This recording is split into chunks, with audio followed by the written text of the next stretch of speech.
41절에서 59절까지는 예수님께서 하늘로부터 내려왔다는 말을 듣는 유대인들은 즉각적인 거부 반응을 일으켰으며, 이에 대해 예수님께서 자신이 하늘로부터 내려온 생명의 빵이라는 사실을 더욱 자세히 설명하셨습니다.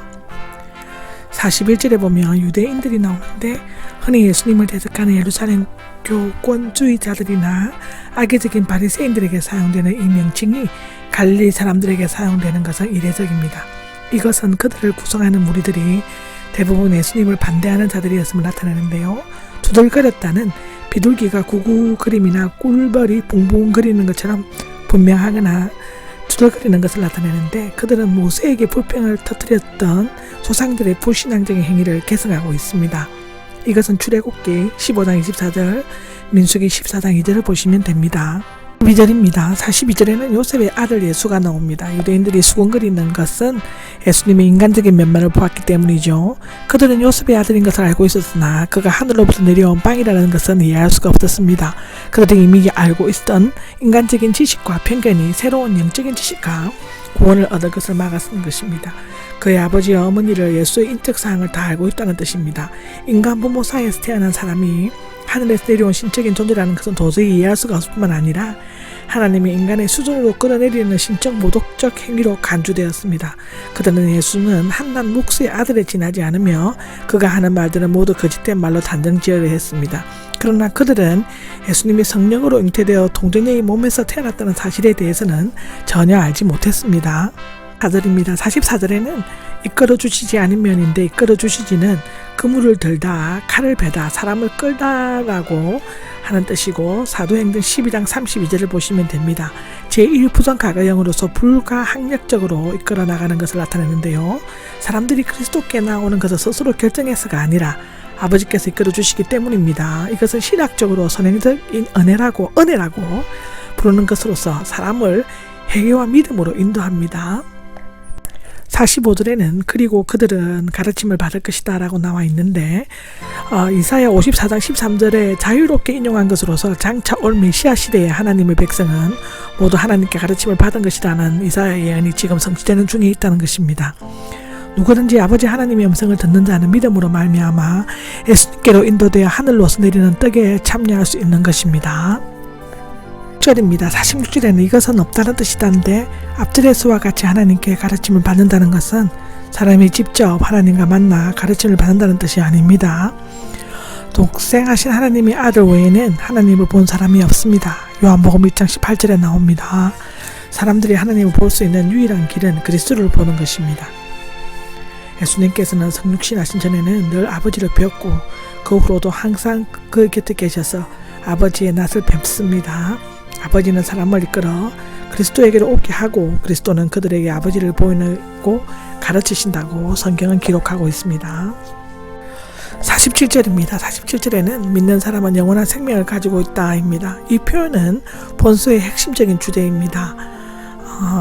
가지고 있다는 현재형으로 지금 영원한 생명을 가지고 있다는 뜻입니다.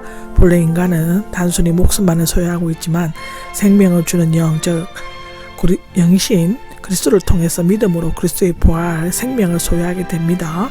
고린도전서 15장 45절에 나옵니다. 예수를 믿는 자는 믿는 순간부터 영원한 생명을 소유하게 되며 부활 때에는 완전한 의미의 영생을 소유한다고 합니다. 9절에서 50절은 하늘에서 내려오는 빵이신 예수님은 그것을 예표하고 있던 만나보다도 질과 효력에 있어 비교도 안 될 만큼 뛰어나고 있습니다. 구약의 희생 제물들은 계속 드려져야만 했지만 유월절 어린 양이신 예수 그리스도는 자신의 살과 피로 단번에 속죄 사역을 완수하셨습니다. 히브리서 9장 12절에서 14절을 보시면 됩니다. 그리고 만나는 매일 먹어야 했지만 예수님은 한 번만 먹으면 영생을 얻게 되는 것이었습니다. 11절을 보면 살아있는 빵이 나옵니다. 그리스도의 몸은 생명을 주는 빵일 뿐만 아니라 그 자신의 살아있는 빵이며 그 안에 생명을 지니고 있습니다.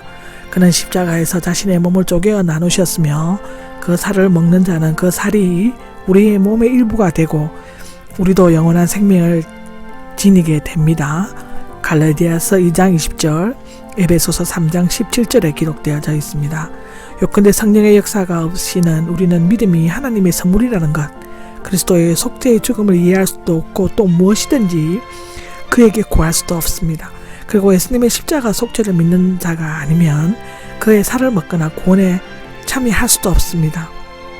이 진리는 다음 부분에서 예수님께서 말씀하시는 대로 성찬의식에서 찢긴 떡과 부어진 포도주에 참여할 때에 상징적으로 예표되고 있습니다. 52절입니다. 52절에는 논쟁이 벌어졌다입니다. 무기를 들고 싸우다, 말로 싸우다의 미완료행인데요. 이미 그들은 서로 수군거리고 있었습니다. 41절에 그렇게 기록되어져 있습니다. 이 논쟁이 벌어진 것은 아마도 그들 중에 얼마는 예수님께서 말씀하신 영적인 의미를 깨달았기 때문인 것입니다. 영적으로 해석하려는 자와 이해할 수 없고 불리하다고 주장하는 자 사이의 갈등은 이후에도 계속되어져 있습니다. 성경을 보시면 알 수 있습니다.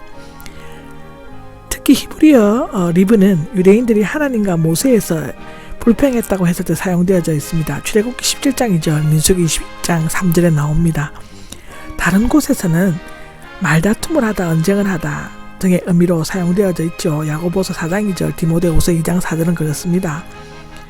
어떻게 자기 살을 먹게 할 수 있단 말입니까? 라고 질문하고 있는데 예수님께서 말씀하신 것은 그리스도의 신비로운 소유하는 것을 의미하는데 유대인들은 문자적으로 해석하여 우리의 사람의 고기를 먹는 식인종으로 생각하는 것이 아니겠느냐라고 반문했을 수도 있습니다. 말과 뜻은 다른 것이죠. 물론 이런 육적인 생각에 반대하는 자들도 있을 것입니다.